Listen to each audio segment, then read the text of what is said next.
अस्सलामुअलैकुम। की हाल चाल है ताड़ा? ठीक ठाक हो तुसी सारे? कैसी तबीयत है ताड़ी सारिਆਂ ਦੀ? अल्लाह करे तुसी सारे हसते रवो ते बसते रवो। धुप्प ते खासी है बई, पर धुप्प तो इन्नी है और गर्मी भी खासी है। बस थोड़ी देर वास्ते हल्का जा छिट्टा पिया बारिश का, लेकिन हुण 2 बजे कह रहे हैं कि बई बारिश बड़ी तेज़ होनी है। देखो अल्लाह करे हो जाए, हले तक कोई इम्कान नज़र नहीं आ रहा, पर महकमा मौसमियात दस रहा तो भी ठीक ही दस रहा होएगा। मेरी अख दे कोल पता नहीं की शेड पिया पैंदा, मैनू अजीब जिहा लग रहा देखण च। तो चलो भावें तो कुछ असी जिक्र कर लैने आ नायाब जमाने दा। मैं जड़ा भारा सारा एक बैग टंगिया होया है, मेरा अपना है तो बैग पर्स ही है, वो खासा समान अज लुद लिया मैं। वो कुछ लैके जाना सी समान, तो वो ही पा लिया, तो वो खासा वजनी लग रहा है। तो मैं मैनू वो नायाब जमाने याद आ गए जदों साडे मुहल्ले में उदों दुकानां ते बाज़ार तो होंदे सन दूर दूर, जड़े मतलब कभी जाओ तो लै लो कपड़ा या कर लो। पर उस जमाने में इस तरह होंदा सी कि कपड़ा वेचण वाले भी आ जाते होंदे सन। उन्होंने इस तरह गठड़ियाँ चुकियां होंदियां सन, कपड़े की गंढ बकायदा चादर होंदी सी, उहदे च ऐसा कपड़े के थान रख के ना, तो कपड़ा उपर नीचे रख के तो गंढ ला के, तो उन्होंने इस तरह टंगी होंदी सी गठड़ी। वो फिर आवाज़ लाते सन, वो साढ़े आते सन लाला, पेशावर तो समान लैके आते सन कपड़ा, तो फिर 3-4 महीने बाद फेरा लाते सन।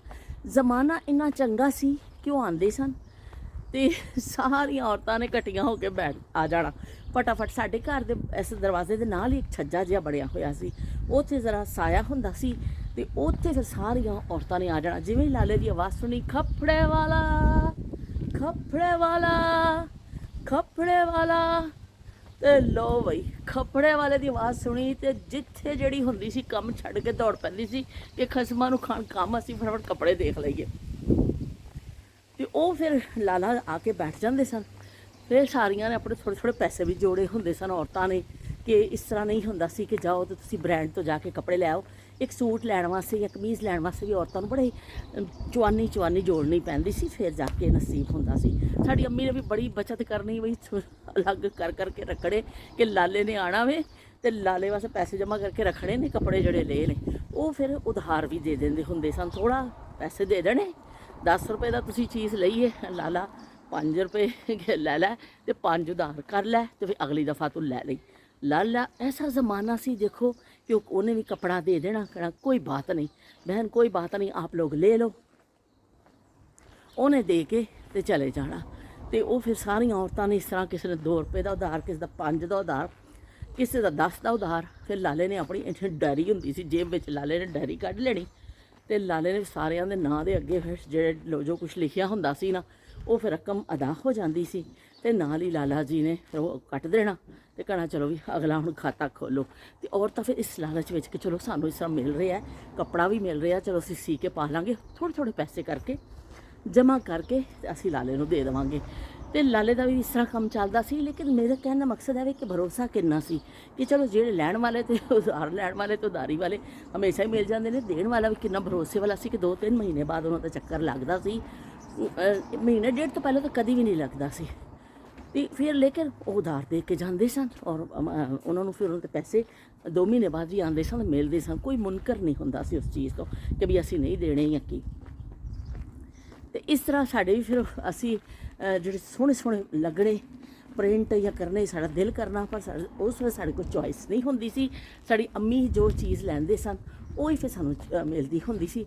और बाज़ दफ़ा कदी कदी एक दफ़ा एक कपड़ा आया सी वूली कपड़ा, वो बड़े वड्डे वड्डे उत्ते फुल तो एडा सोहने डिज़ाइन दे होंदे सन।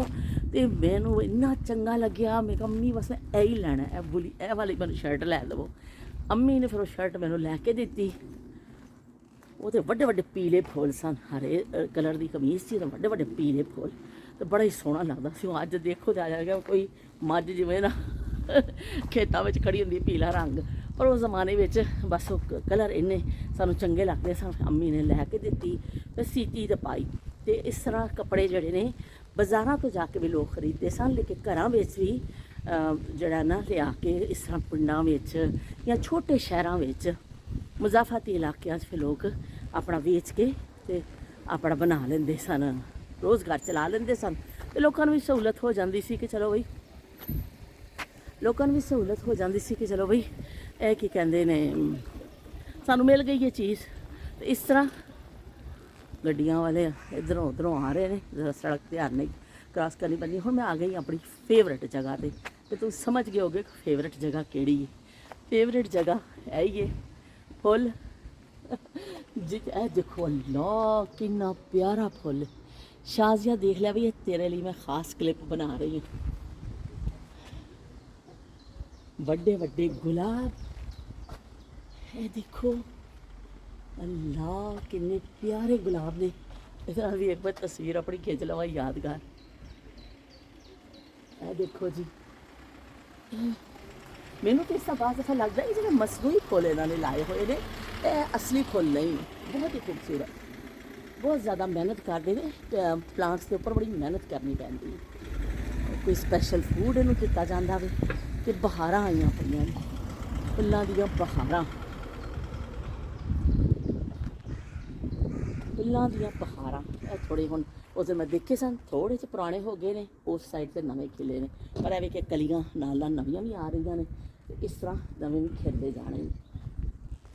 ਫੁੱਲਾਂ ਦੀ ਬਹਾਰ ਰਾਤੀ ਆਇਓ ਨਾ, ਫੁੱਲਾਂ ਦੀ ਬਹਾਰ ਰਾਤੀ ਆਇਓ ਨਾ, ਆਸੇ ਪਾਣੀ ਪਾਸੇ ਪਾਣੀ ਵਿੱਚ ਪਾਣੀ ਦੇ ਮਰਜਾਂ। ਇਹ ਦੇਖੋ ਜੀ ਕਿੰਨਾ ਜ਼ਬਰਦਸਤ ਫੁੱਲ ਨੇ। ਫੁੱਲਾਂ ਤੋਂ ਅੱਗੇ ਮੇਰਾ ਅੱਗੇ ਵਧਣ ਨੂੰ ਦਿਲ ਨਹੀਂ ਕਰਦਾ। ਇੱਕ ਦਫਾ ਫਿਰ ਮੈਂ ਉੱਧਰ ਜਾਂਦੀ ਹਾਂ ਅਤੇ ਫਿਰ ਉਦੋਂ ਦੇਖਦੀ ਹੋਈ ਫਿਰ ਇੱਧਰ ਵਾਪਸ ਆਵਾਂਗੀ। ਬਹੁਤ ਪਿਆਰੇ ਫੁੱਲ ਨੇ ਇਹਨਾਂ ਦੇ, ਮਾਸ਼ਾਅੱਲਾ। ਉਹਨਾਂ ਦੀ ਮਿਹਨਤ ਵੀ ਨਜ਼ਰ ਆ ਰਹੀ ਹੈ। ਤੇ ਫਿਰ ਮੈਂ ਚੱਲਨੀ ਹਾਂ ਫਿਰ ਇਨਸ਼ਾਅੱਲਾ। ਅੱਜ ਕੱਪੜੇ ਵਾਲੇ ਦੀ ਅਸੀਂ ਯਾਦ ਕੀਤੀ, ਕੱਪੜੇ ਵਾਲਾ ਤੇ ਕੱਪੜੇ ਵਾਲਾ ਪਤਾ ਨਹੀਂ ਹੁਣ ਦੁਨੀਆ ਤੋਂ ਸਾਰੇ ਉਹ ਲੋਕ ਤਾਂ ਚਲੇ ਗਏ, ਪਰ ਐਵੇਂ ਕਿ ਉਹਨਾਂ ਦੀ ਯਾਦਾਂ ਅੱਜ ਵੀ ਸਾਡੇ ਦਿਲ 'ਚ ਜ਼ਿੰਦਾ ਨੇ। ਕਿ ਕਿਸ ਤਰ੍ਹਾਂ ਉਹਦੀ ਆਵਾਜ਼ 'ਤੇ ਸਾਰੀਆਂ, ਜਿੱਥੇ ਕੋਈ ਤੰਦੂਰ 'ਤੇ ਰੋਟੀ ਲਾ ਰਹੀ ਔਰਤ, ਕੋਈ ਕੰਮ ਕਰ ਰਹੀ ਹੈ, ਕੋਈ ਹਾਂਡੀ ਪਕਾ ਰਹੀ ਹੈ, ਕੱਪੜੇ ਧੋ ਰਹੀ, ਸਾਰੀਆਂ ਹੱਥ ਝਾੜ ਕੇ ਆ ਜਾਂਦੀਆਂ ਸਨ ਅਤੇ ਮਜਮਾ ਲੱਗ ਜਾਂਦਾ ਸੀ ਔਰਤਾਂ ਦਾ, ਅਤੇ ਘਰ ਖਰੀਦਦਾਰੀ ਹੋ ਜਾਂਦੀ ਸੀ ਕੱਪੜਿਆਂ ਦੀ। ਇਸ ਤਰ੍ਹਾਂ ਤੇ ਫਿਰ ਚਲੋ ਫਿਰ ਮਿਲਦੇ ਹਾਂ ਇੱਕ ਨਵੀਂ ਯਾਦ ਦੇ ਨਾਲ, ਨਵੀਂ ਗੱਲ ਦੇ ਨਾਲ। ਅੱਲਾ ਹਾਫਿਜ਼ ਤੇ ਰੱਬ ਰਾਖਾ। ਮੈਂ ਰਾਫੀ ਹਾਊਸ ਆਏ ਹਾਂ ਅਤੇ ਅਸੀਂ ਅੱਜ ਛੁੱਟੀ ਦਾ ਦਿਨ ਨੇ, ਤਾਂ ਦਿਲ ਕਰ ਰਿਹਾ ਕੋਈ ਚਟਪਟੀ ਜਿਹੀ ਚੀਜ਼ ਖਾਈਏ। ਅੱਜ ਬਣ ਰਿਹਾ ਚਨਾ ਚਾਟ, ਨਾਲ ਬੜੇ ਦਹੀਂ ਬੜੇ ਬਣੇ ਨੇ। ਦਹੀਂ ਬੜੇ ਅਸੀਂ ਕਰਕੇ ਥੋੜ੍ਹੇ ਜਿਹੇ ਦਹੀਂ 'ਚ ਪਾ ਕੇ ਰੱਖ ਦਿੱਤੇ ਨੇ, ਬਾਕੀ ਦਹੀਂ ਇਹ ਸਾਦਾ ਫੈਂਟ ਕੇ ਰੱਖ ਲਿਆ ਵੇ। ਅਤੇ ਇਹਨੂੰ ਫਿਰ ਉੱਪਰ ਹੁਣ ਪਾਵਾਂਗੇ, ਅਤੇ ਨਾਲ ਪਾਵਾਂਗੇ ਮਸਾਲਾ। ਅਤੇ ਇਹ ਉੱਪਰ ਵਾਸਤੇ ਥੋੜ੍ਹਾ ਹਰਾ ਮਸਾਲਾ ਅਸੀਂ ਕੀਤਾ ਵੇ, ਤਿਆਰ ਕੀਤਾ ਵੇ। ਅਤੇ ਚਲੋ ਜੀ, ਅਸੀਂ ਅੱਜ ਦਹੀਂ ਬੜੇ ਦੇ ਉੱਪਰ ਇੱਕ ਮਸਾਲਾ ਪੈਂਦਾ ਵੇ, ਮੈਂ ਘਰ ਹੀ ਬਣਾਉਂਦੀ ਹੁੰਦੀ ਹਾਂ। ਮੇਰੀ ਸਿਸਟਰ ਨੇ ਮੈਨੂੰ ਰੈਸਪੀ ਦੱਸੀ ਸੀ, ਉਹ ਬੜੀ ਜ਼ਬਰਦਸਤ ਰੈਸਪੀ ਹੈ, ਬੜੀ ਆਸਾਨ ਵੀ ਹੈ, ਔਰ ਬੜੇ ਅੱਛੇ ਦਹੀਂ ਬੜਾ ਮਸਾਲਾ ਤਿਆਰ ਹੁੰਦਾ ਵੇ। ਆ ਜਾਂਦੇ ਹਾਂ ਅਸੀਂ ਦਹੀਂ ਬੜਾ ਮਸਾਲਾ ਦੀ ਤਰਫ। ਸੁੱਕਾ ਧਨੀਆ ਅਤੇ ਸਫੇਦ ਜ਼ੀਰਾ ਅਤੇ ਇਹ ਗੋਲ ਵਾਲੀ ਲਾਲ ਮਿਰਚ, ਇਹ ਵਾਲੀ ਇਹ ਚੀਜ਼ਾਂ ਅਸੀਂ ਇਸਤੇਮਾਲ ਕਰਾਂਗੇ। ਅਤੇ ਨਾਲ ਜਾਏਗਾ ਕਾਲਾ ਨਮਕ ਅਤੇ ਦੂਸਰਾ ਚਿੱਟਾ ਨਮਕ ਵੀ। ਜ਼ਾਰੇ ਨਮਕ ਫਿਰ ਤੁਸੀਂ ਮਸਾਲਾ ਜਦੋਂ ਤਿਆਰ ਕਰ ਲੋਗੇ, ਅਸੀਂ ਇਹਨੂੰ ਭੁੰਨ ਕੇ ਪੀਸ ਲਾਂਗੇ। ਫਿਰ ਨਮਕ ਤੁਸੀਂ ਆਪਣੇ ਸਵਾਦ ਅਨੁਸਾਰ ਪਾ ਲੋਗੇ, ਕਿ ਬਹੁਤ ਜ਼ਿਆਦਾ ਨਮਕ ਨਾ ਹੋ ਜਾਵੇ, ਪਰ ਉਹ ਨਾਲ ਤੁਹਾਨੂੰ ਟੇਸਟ ਕਰਨਾ ਪਏਗਾ। ਅਤੇ ਜਿੰਨਾ ਧਨੀਆ ਵੇ ਉਨਾ ਹੀ ਜ਼ੀਰਾ ਲੈ ਲਿਆ, ਉਨੀ ਹੀ ਤਕਰੀਬਨ ਜਾਏਗੀ ਮਿਰਚ। ਅਸੀਂ ਇਹਨਾਂ ਨੂੰ ਭੁਨਾਈ ਕਰਾਂਗੇ, ਹਲਕੀ ਅੱਗ 'ਤੇ ਕਰਾਂਗੇ ਤਾਂ ਕਿ ਚੀਜ਼ਾਂ ਸੜ ਨਾ ਜਾਣ। ਪਹਿਲੇ ਅਸੀਂ ਇਹ ਦੋਨੋਂ ਚੀਜ਼ਾਂ ਪਾ ਦੇਵਾਂਗੇ ਵਿੱਚ, ਇਹਨਾਂ ਦੀ ਇਹਦੀ ਕਰਾਂਗੇ ਭੁਨਾਈ ਥੋੜ੍ਹੀ।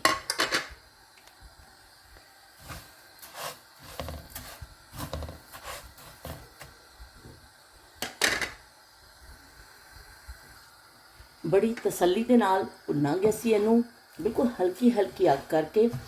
ਜ਼ਰਾ ਤੇਜ਼ ਅੱਗ 'ਤੇ ਫਿਰ ਇੱਕਦਮ ਸੜ ਜਾਂਦਾ ਵੇ, ਫਿਰ ਟੇਸਟ ਅੱਛਾ ਨਹੀਂ ਆਏਗਾ। ਥੋੜ੍ਹੀ ਹਲਕੀ ਅੱਗ ਨਾਲ ਤੁਸੀਂ ਭੁੰਨੋਗੇ, ਚਮਚ ਚਲਾਉਂਦੇ ਰਹੋਗੇ ਤਾਂ ਕਿ ਕਿਸੇ ਪਾਸਿਓਂ ਜ਼ਿਆਦਾ ਜਾਂ ਘੱਟ ਨਾ ਹੋ ਜਾਵੇ।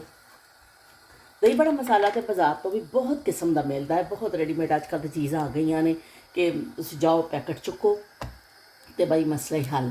ਪਰ ਇਹ ਵੀ ਕਿ ਘਰ ਦਾ ਬਣਿਆ ਹੋਇਆ ਪਤਾ ਹੁੰਦਾ ਤੁਸੀਂ ਕਿਹੜੀਆਂ ਚੀਜ਼ਾਂ ਪਾਈਆਂ ਨੇ। ਦੂਸਰਾ ਕਿ ਟੇਸਟ ਬਹੁਤ ਅੱਛਾ ਵੇ ਇਹਦਾ, ਅਤੇ ਇਸ ਤੋਂ ਬਣਾ ਕੇ ਰੱਖ ਲਿਆ ਜਾਂਦਾ ਵੇ। ਇੱਕ ਚਨਾ ਚਾਟ ਬਣਾਓ, ਦਹੀਂ ਬੜੇ ਬਣਾਓ, ਜਿਸ ਚੀਜ਼ 'ਤੇ ਵੀ ਤੁਸੀਂ ਪਾਉਣਾ ਚਾਹੋ ਅਤੇ ਤੁਸੀਂ ਪਾ ਲਓ। ਦੇਖੋ ਆਵਾਜ਼ਾਂ ਆਉਣੀਆਂ ਸ਼ੁਰੂ ਹੋ ਗਈਆਂ ਨੇ। ਟਿੜਕ ਟਿੜਕ ਟਿੜਕ ਹਲਕੀ ਹਲਕੀ ਆਵਾਜ਼ਾਂ ਆ ਰਹੀਆਂ ਨੇ। ਮੁਸਤਕਿਲ ਚਮਚ ਚੱਲ ਰਿਹਾ ਵੇ, ਮੁਸਤਕਿਲ ਬੜੇ ਸਲੋ ਸਲੋ ਅਸੀਂ ਕਰਨਾ ਹੈ, ਪਰ ਹੁਣ ਬੁਣਾਈ ਤੇ ਆ ਗਿਆ ਵੇ। ਦੇਖੋ ਇਹ 'ਚੋਂ ਧੂਏ ਉੱਠਣੇ ਸ਼ੁਰੂ ਹੋ ਗਏ ਨੇ, ਔਰ ਪਰ ਇਹ ਵੀ ਕਿ ਸੜੇ ਨਾ, ਬਸ ਪੁੱਛ ਜਾਵੇ ਪਰ ਇਹ 'ਚ ਸੜੇ ਨਾ। ਤੇ ਤੁਸੀਂ ਦੇਖ ਲਓ ਮੈਂ ਨਾਲ ਐਗਜ਼ੌਸਟ ਫੈਨ ਚਲਾ ਦਿੱਤਾ ਵੇ, ਕਿਉਂਕਿ ਖਾਸਾ ਫਿਰ ਇਹਦੀ ਇੱਕ ਖੁਸ਼ਬੂ ਜੀ ਹੋ ਜਾਂਦੀ ਹੈ, ਅੱਛੀ ਜਿਹੀ ਲੱਗਦੀ ਹੈ। ਲੇਕਿਨ ਜਦੋਂ ਖਾਸ ਕਰ ਅਸੀਂ ਮਿਰਚ ਭੁੰਨਾਂਗੇ ਨਾ, ਉਦੋਂ ਥੋੜ੍ਹਾ ਜਿਹਾ ਖਹੂ ਖਹੂ ਜ਼ਰੂਰ ਹੋਏਗਾ। ਇਹ ਦੋਨੋਂ ਚੀਜ਼ਾਂ ਤਾਂ ਸਾਡੀਆਂ ਭੁੰਨ ਗਈਆਂ ਨੇ। ਅਸੀਂ ਇਹਨੂੰ ਹੁਣ ਇਹਦੇ ਵਿੱਚ ਪਾ ਦੇਵਾਂਗੇ ਪਲੇਟ ਵਿੱਚ। ਖਾਲੀ ਹੋ ਗਿਆ, ਇਹਦੇ ਵਿੱਚ ਅਸੀਂ ਪਾਵਾਂਗੇ ਲਾਲ ਮਿਰਚ।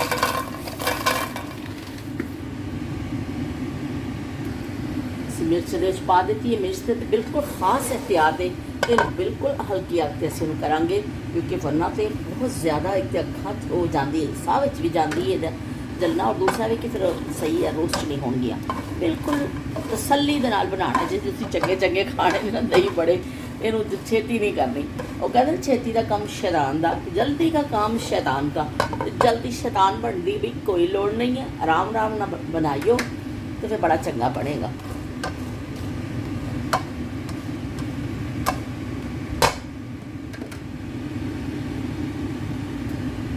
ਖਾਸੀ ਅੱਛਾ ਕਲਰ ਆ ਗਿਆ, ਆਹਿਸਤਾ ਆਹਿਸਤਾ ਰੋਸਟ ਹੁੰਦੀਆਂ ਜਾ ਰਹੀਆਂ ਨੇ। ਥੋੜ੍ਹਾ ਜਿਹਾ ਅਸੀਂ ਇਹਨੂੰ ਹੋਰ ਕਰਾਂਗੇ। ਨੀ ਦੋ ਗੁੱਤਾਂ ਕਰ ਮੇਰੀਆਂ, ਨੀ ਦੋ ਗੁੱਤਾਂ ਕਰ ਮੇਰੀਆਂ, ਮਾਏ ਮੇਰੀ ਨੀ ਮੈਨੂੰ ਬੜਾ ਚਾਅ, ਮਾਏ ਮੇਰੀ ਨੀ ਮੈਨੂੰ ਬੜਾ ਚਾਅ, ਨੀ ਦੋ ਗੁੱਤਾਂ ਕਰ ਮੇਰੀਆਂ, ਨੀ ਦੋ ਗੁੱਤਾਂ ਕਰ ਮੇਰੀਆਂ। ਉਸ ਜ਼ਮਾਨੇ ਉਸ ਦਿਨ ਕਿਹਾ ਅੰਮੀ ਪਰਾਂਦਾ ਖਿੱਚ ਕੇ ਪਾਉਂਦੇ ਹੁੰਦੇ ਸਨ, ਕੰਘੀ ਕਰਦੇ ਹੁੰਦੇ ਸਨ ਤੇਲ ਲਾ ਕੇ। ਤੁਸੀਂ ਕਿਹੜੀਆਂ ਗੱਲਾਂ ਯਾਦ ਕਰਾ ਦਿੱਤੀਆਂ। ਤੇ ਮੈਂ ਕੀ ਕਰਾਂ, ਮੈਂ ਕਿਹੜੇ ਪਾਸੇ ਜਾਵਾਂ, ਮੈਂ ਮੰਜੀ ਕਿੱਥੇ ਡਾਵਾਂ, ਮੈਂ ਵੀ ਕੀ ਕਰਾਂ। ਫਿਰ ਮੈਨੂੰ ਦੱਸੋ ਕਿ ਮੈਨੂੰ ਵੀ ਫਿਰ ਜਦੋਂ ਯਾਦ ਆਉਂਦੀਆਂ ਨੇ ਗੱਲਾਂ, ਫਿਰ ਮੈਂ ਤੁਹਾਡੇ ਨਾਲ ਸ਼ੇਅਰ ਕਰ ਲੈਂਦੀ ਹਾਂ, ਕਿਉਂਕਿ ਹੁਣ ਖਾਸੀਆਂ ਭੁੱਜ ਗਈਆਂ ਨੇ। ਭੁੱਜ ਗਈ ਮੈਂ ਭੁੱਜ ਗਈ ਓ, ਭੁੱਜ ਗਈ ਮੈਂ ਭੁੱਜ ਗਈ ਓ ਜਾਣੇ। ਉਹ ਵੀ ਤਾਂ ਖਾਸੀਆਂ ਹੋ ਗਈਆਂ ਨੇ। ਹੁਣ ਅਸੀਂ ਇਹਨੂੰ ਪੀਸਣ ਲਈ ਤਿਆਰ ਹੋ ਗਿਆ ਸਾਡਾ ਮਸਾਲਾ ਹੈ, ਤੇ ਅਸੀਂ ਕਰ ਵੀ ਲਿਆ ਸੀ। ਤੇ ਇਹ ਵੀ ਦੇਖੋ ਕਲਰ ਆ ਗਿਆ ਵੀ, ਬਹੁਤ ਜ਼ਿਆਦਾ ਇਹਨਾਂ ਨੂੰ ਸਾੜਨਾ ਨਹੀਂ ਹੈ, ਬਸ ਇਸ ਤਰ੍ਹਾਂ ਦਾ ਜੋ ਕਲਰ ਹੋਏਗਾ ਅਸੀਂ ਅੱਗ ਬੰਦ ਕਰ ਦੇਣੀ ਹੈ। ਤੇ ਚਲੋ ਅਸੀਂ ਹੁਣ ਇਹਨੂੰ ਥੋੜ੍ਹਾ ਜਿਹਾ ਠੰਡਾ ਹੋਵੇ, ਫਿਰ ਹੁਣ ਅਸੀਂ ਪੀਸਨੇ ਆ ਮਸਾਲਾ। ਇਹ ਮਿਰਚਾਂ ਭੁੱਜ ਗਈਆਂ ਨੇ ਸਾਡੀਆਂ, ਇਹ ਵੀ ਅਸੀਂ ਕਰ ਲਿਆ। ਹੁਣ ਅਸੀਂ ਥੋੜ੍ਹਾ ਜਿਹਾ ਠੰਡਾ ਕਰਨ ਦਾ ਇੰਤਜ਼ਾਰ ਕਰਾਂਗੇ ਕਿ ਇਹਦੀ ਬਹੁਤ ਜ਼ਿਆਦਾ ਗਰਮਾਈ ਖਤਮ ਹੋ ਜਾਵੇ, ਕਿਉਂਕਿ ਮਿਕਸੀ 'ਚ ਪਾਉਣਾ ਵੀ, ਤੇ ਇਹਨੂੰ ਫਿਰ ਅਸੀਂ ਕਰਾਂਗੇ। ਇਹ ਲਾਲ ਮਿਰਚਾਂ ਦੇਖ ਕੇ ਮੈਨੂੰ ਬਚਪਨ ਦੀ ਇੱਕ ਹੋਰ ਯਾਦ ਆ ਗਈ। ਸ਼ਾਇਦ ਉਜ਼ਮਾ ਦੱਸਣ ਜਾਂ ਕੋਈ ਹੋਰ ਦੇਖੇ ਤੇ ਦੱਸੇ ਕਿ ਜਦੋਂ ਬੱਚਿਆਂ ਨੂੰ ਨਜ਼ਰ ਲੱਗ ਜਾਂਦੀ ਹੁੰਦੀ ਸੀ ਕਿ ਬਈ ਮਾਵਾਂ ਨੂੰ ਤਾਂ ਇੰਨੇ ਸੋਹਣੇ ਲੱਗਦੇ ਸਨ ਆਪਣੇ ਬੱਚੇ, ਕਿ ਉਹ ਕਿਸ ਤਰ੍ਹਾਂ ਦਾ ਵੀ ਹੋਵੇ। ਕਹਿੰਦੇ ਨੇ ਉੱਤਰ ਭਾਵੇਂ ਲੱਖ ਜਹਾਨ ਤੋਂ ਮੰਦੇ ਨੇ, ਮਾਵਾਂ ਆਖਦੀਆਂ ਸਾਰੇ ਜਗ ਤੋਂ ਚੰਗੇ ਨੇ। ਤੇ ਬੱਚਿਆਂ ਨੂੰ ਨਜ਼ਰ ਲੱਗ ਜਾਂਦੀ ਸੀ, ਤੇ ਫਿਰ ਇਹ ਟੋਟਕਾ ਕੰਮ ਆਉਂਦਾ ਸੀ, ਔਰ ਵਾਕਈ ਬੜਾ ਅੱਛਾ ਟੋਟਕਾ ਸੀ ਕਿ ਮਿਰਚਾਂ 7 ਮਿਰਚਾਂ ਲੈ ਕੇ ਬੱਚੇ ਤੋਂ ਵਾਰ ਕੇ ਔਰ ਅੱਗ 'ਚ ਸੁੱਟ ਦਿੱਤਾ ਜਾਂਦਾ ਸੀ। ਲੱਕੜਾਂ ਦੀ ਅੱਗ ਜਿਹੜੀ ਬਲਦੀ ਹੁੰਦੀ ਸੀ ਨਾ, ਕਿਹੜਾ ਨਜ਼ਰ ਸੜ ਜਾਏਗੀ, ਨਜ਼ਰ ਉਤਰ ਜਾਏਗੀ। ਇਹ ਮਿਰਚਾਂ ਦਾ ਬੜਾ ਪੁਰਾਣਾ ਸਾਡਾ ਸਾਥ ਹੈ ਬਚਪਨ ਤੋਂ। ਅਸੀਂ ਟੋਟਕਾ ਸਾਡੇ ਬੜੇ ਸਾਰੇ ਕਰਦੇ ਸਨ, ਤੇ ਅਸੀਂ ਵੀ ਫਿਰ ਉਸ ਤਰ੍ਹਾਂ ਹੀ ਕਰ ਲੈਂਦੇ ਸਾਂ ਕਿ ਚਲੋ ਵੀ ਉਹਨਾਂ ਨੇ ਜੋ ਸਾਨੂੰ ਸਿਖਾਇਆ। ਤੇ ਇਹ ਮਿਰਚਾਂ ਜਿਹੜੀਆਂ ਨੇ ਨਜ਼ਰ ਉਤਾਰਨ ਦੇ ਵੀ ਕੰਮ ਆਉਂਦੀਆਂ, ਸਿਖਾਉਣ ਵਾਸਤੇ ਤਾਂ ਕੰਮ ਆਉਂਦੀਆਂ ਹੀ ਨੇ, ਲੇਕਿਨ ਜਦੋਂ ਕਿ ਬੱਚੇ ਨੂੰ ਬੁਖਾਰ ਚੜ੍ਹ ਜਾਣਾ ਤੇ ਉਹਦੇ ਵਾਸਤੇ ਵੀ ਕੰਮ ਆਉਂਦੇ ਸੀ ਕਿ ਜਦੋਂ ਬੱਚੇ ਦੀ ਨਜ਼ਰ ਉਤਾਰੋ। ਤੇ ਇਹ ਟੋਟਕਾ ਬੜਾ ਅਜ਼ਮੂਦਾ ਨੁਸਖਾ ਵੇ ਬਈ ਸਾਡਾ। ਤੇ ਚਲੋ ਹੁਣ ਅਸੀਂ ਇਹਨੂੰ ਪੀਸਨੇ ਆ, ਤੇ ਫਿਰ ਨਾਲੋਂ ਨਾਲ ਤੁਹਾਨੂੰ ਅੱਜ ਮੈਂ ਇੱਕ ਹੋਰ ਵੀ ਚੀਜ਼ ਬਣਾਉਣੀ ਹੈ, ਜਿਹੜਾ ਆਪਣੇ ਅੱਜ ਮਸਾਲਾ ਡੇਜ਼ ਹੈ। ਇਹਨੂੰ ਪੀਸ ਕੇ ਫਿਰ ਮੈਂ ਸਾਫ਼ ਸੁਫ ਕਰਕੇ ਸੀਨਾ ਦੇਖੋ ਕਿੰਨਾ ਆ ਗਿਆ। ਤੇ ਮੈਂ ਨਾ ਫਿਰ ਉਹ ਜਿਹੜੇ ਬਦਾਮ ਔਰ ਉਹ ਜਿਹੜੀ ਦਵਾਈ ਬਣਾਉਣੀ ਹੈ ਨਾ ਆਪਣੀ, ਉਹ ਬਦਾਮ ਵਗੈਰਾ ਵੀ ਬਣਾ ਕੇ ਐਸਾ ਕਰਕੇ ਪੀਸਾਂਗੇ। ਤੇ ਅੱਜ ਜਿਹੜੀਆਂ ਦੋਨੋਂ ਰੈਸਪੀਆਂ ਜ਼ਬਰਦਸਤ ਕਿਸਮ ਦੀਆਂ ਆ ਰਹੀਆਂ ਜੇ। ਇੱਕ ਇਹ ਜਿਹੜਾ ਚਨਾ ਚਾਟ ਦਹੀਂ ਬੜਾ ਮਸਾਲਾ, ਉਸ ਤੋਂ ਬਾਅਦ ਆ ਰਿਹਾ ਗੋਡੇ ਗਿੱਟੇ ਦਾ ਮਸਾਲਾ, ਕਿ ਗੋਡਿਆਂ ਗਿੱਟਿਆਂ ਨੂੰ ਠੀਕ ਕਰਨ ਵਾਲਾ ਮਸਾਲਾ ਅਸੀਂ ਬਣਾਵਾਂਗੇ। ਤੇ ਉਹ ਫਿਰ ਤੁਸੀਂ ਦੇਖਿਓ, ਜਿਹਦੇ ਗੋਡੇ ਗਿੱਟੇ ਖਰਾਬ ਨੇ ਉਹ ਜ਼ਰੂਰ ਟਰਾਈ ਕਰਨ।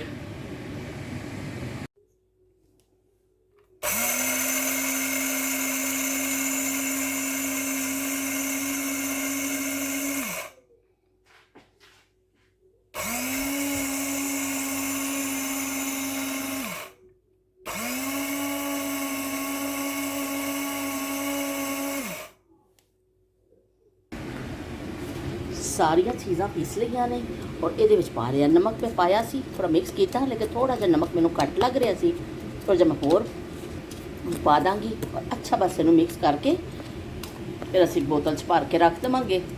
ਜਦੋਂ ਵੀ ਤੁਹਾਨੂੰ ਜ਼ਰੂਰਤ ਪਵੇ। ਚਟਪਟਾ, ਅੱਜ ਤਾਂ ਕੁਝ ਜ਼ਿਆਦਾ ਹੀ ਚਟਪਟਾ ਬਣ ਗਿਆ ਵੇ, ਬੜਾ ਮਜ਼ੇਦਾਰ ਬਣਿਆ। ਮੈਂ ਥੋੜਾ ਜਿਹਾ ਚੱਖਿਆ ਨਾ, ਉਹਦੇ ਵਾਸਤੇ ਨਮਕ ਚੱਖਣ ਵਾਸਤੇ, ਤੇ ਬੜਾ ਟੇਸਟੀ ਬਣਿਆ।